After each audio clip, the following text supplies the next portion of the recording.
Good morning, Sheila, the PA doll lady here. And I'm just gonna do a follow-up to yesterday's video because I kind of left you guys hanging. I was at an auction house and I was anxiously waiting for the dolls to come up and it was taking forever. Now, auction houses are fun in that you can get, depending on who's there, it's a live thing. So depending on who's there, is how much the items may go for. And in my niche, which is the dolls, as long as there's not too many older ladies there, I'm in good shape. But once I start seeing a lot of them there, I know that, my competition is going to be tough. I usually will compete for these things with collectors. And if there are collectors there, I have like 0 to no chance of winning because a collector is going after the doll because they want to keep it. And even though like the prices go high, they don't go as high as buying them online. So for me, in order for me to get them at a semi-decent or wholesale price, it's not easy. So I don't know, it must have been quite a few hours. I was tired of sitting, I was tired of standing, and I was just about ready to roll. But there was a table and a half of dolls and I was like, I had the story going on. Maybe I'm not even going to get one. Maybe I just wasted all my time sitting here and these things are going to go really high and I'm not going to get any. And all the things that go through our head when we're in auctions. Most times when I don't have a compressed schedule, I'm okay. Like I will sit there.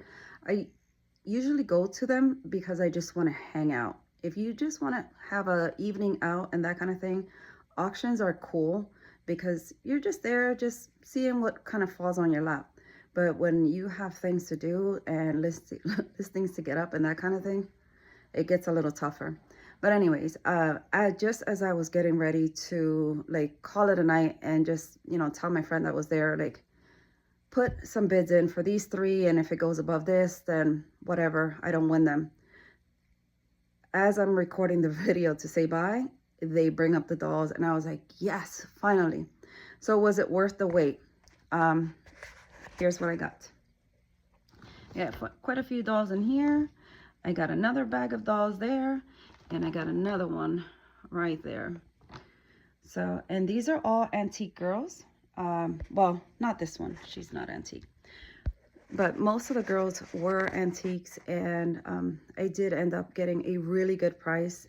I battled for like 3 or 4 that I did not win just because I was being very conscious yesterday of what price I was paying. Coming off the bad buy last week, I went in there with numbers at the hip and just like if it went to my number, good, and if it didn't, then I was out.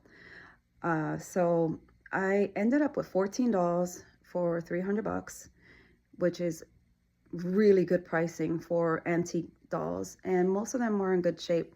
The 2 that I absolutely needed to have when I inspected them closely, their faces had been put back together. They were shattered. There were 2 Kessner dolls. Reflecting back, I probably should have checked their bodies a lot better because I was focused on their face and their, just the top portion of them, but I should have probably inspected their face more and just bought them for replacement bodies instead of the whole entire doll. But I didn't. But I'm happy that I did get the dolls that I did get yesterday. And I will do a show and tell video as soon as I get myself put back together. Peace.